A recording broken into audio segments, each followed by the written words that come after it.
With proven historical evidences and an uninterrupted possession, Vietnam has been exercising her sovereignty over the Spratly Islands in the East Vietnam Sea, which is also known as the South China Sea. However, with continuing ambition for Germany to control natural resources as well as sea transportation routes, China has brutally and inhumanly attacked Vietnam, seriously violating Vietnam's sovereignty and international laws.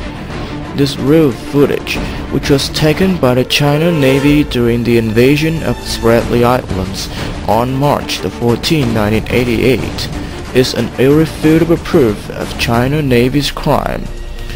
Using overwhelming armed forces, the China Navy killed 64 under-equipped Vietnamese sailors, destroyed and prevented unarmed Vietnamese vessels from saving the injured.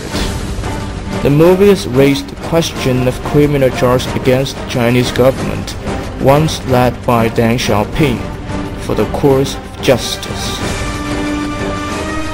In fact, this defending battle lasted for a few hours at 3 reefs nearby the island called Sin Cowe, one of the largest islands in the Spratly Islands. The Spratly Islands, located at a distance of over 1,000 km far from the undermost Chinese coast at Hainan Island, and rightly belong to Vietnam for historical reasons.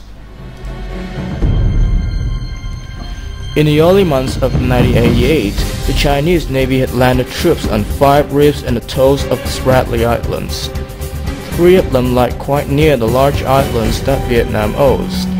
The Vietnamese Navy then ferried supplies and equipment to 6 other reefs and atolls. They successfully gained control of them and prevented the Chinese Navy from extending their occupied zone into the other islands.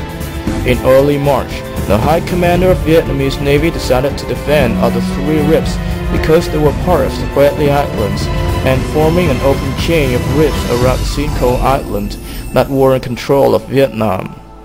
On March 13, in the late evening, 3 Vietnamese transport ships arrived in time at those reefs and set up the flags to represent Vietnam's sovereignty over them. However, some hours after the Vietnamese transport ships reached the target, 4 large Chinese warships got close to the Vietnamese and switched on the warning loudspeaker. Despite threat from the Chinese warships, the Vietnamese transport ships patiently kept anchoring beside the reefs. They were not powerful enough to confront with the Chinese Navy and didn't want to escalate the conflict. The Chinese were ordered to take off 40 floated motorboats with many heavy armed marines in carrying out a conspiracy to provoke the Vietnamese to break out war. The Chinese, especially soldiers, are taught that the ocean area of Spratly Islands, with more than 200 islands, reefs and atolls, belongs to China.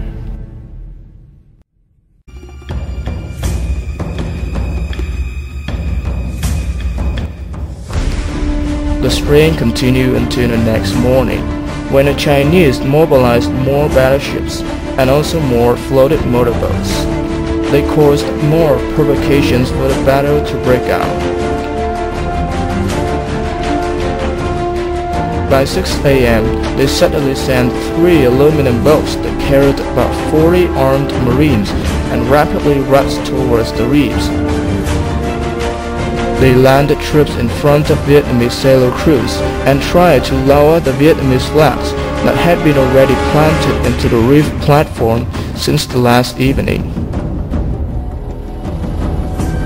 Standing on the reefs where the water level covered half their bodies, the Vietnamese sailors set up commanding positions along the edge of the reefs to lay the defending lines and tried to prevent the enemy from advancing forward.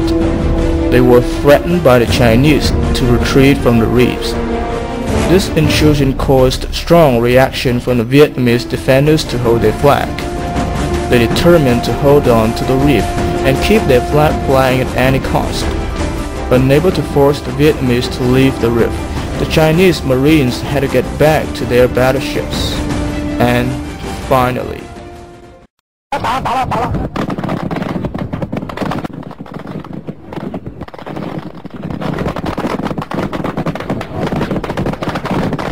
Just because the Vietnamese Navy had refused to withdraw from the reef, the Chinese used battleship for firing with 37mm anti-aircraft guns directly at the unarmed and light-armed Vietnamese sailors on the reefs, who were not able to attack them for their defending positions.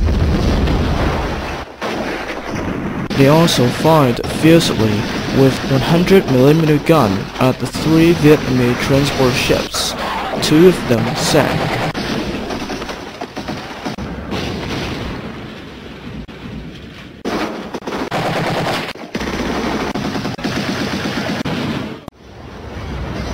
Eventually, Vietnam defended successfully his sovereignty over 2 reefs on that day. China has occupied the other ones since the incident. 64 Vietnamese sailors and officers sacrificed their lives. Among them, 3 corpses were found after the end of the battle. 61 other persons were still missing and reputedly dead.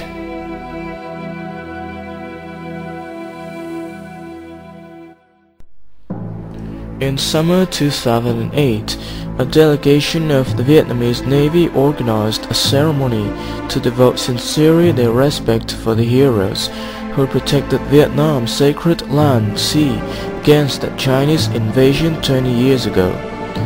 To commemorate the sacrifice, the officers and sailors raked together with cigarettes, chewing gums and simple objects, which every sailor used in his daily life in the past, were lowered down onto the water. Many members in the delegation were moved to tears at that time. The ceremony has been organized annually since the Chinese invasion in 1988. In remembering the last moments with the fallen, the memories of their bloody comrades who used their bodies hand in hand to form a war to protect the motherland territory were appearing gradually.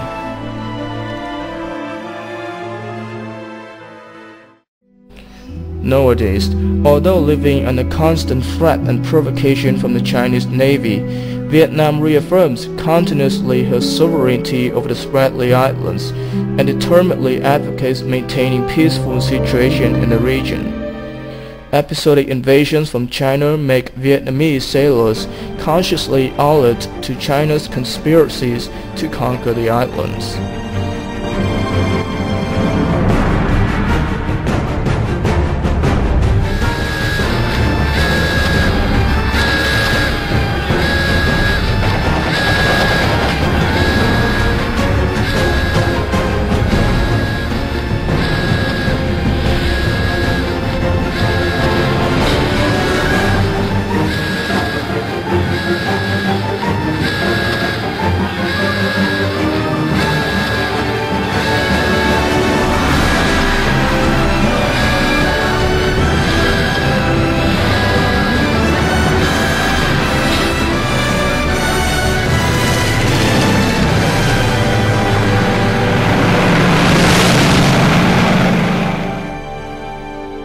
Despite daily strain caused by Chinese marine crews, the Vietnamese sailors and civilians led enjoyable lives on the Spratly Islands, and their living standard is improving gradually.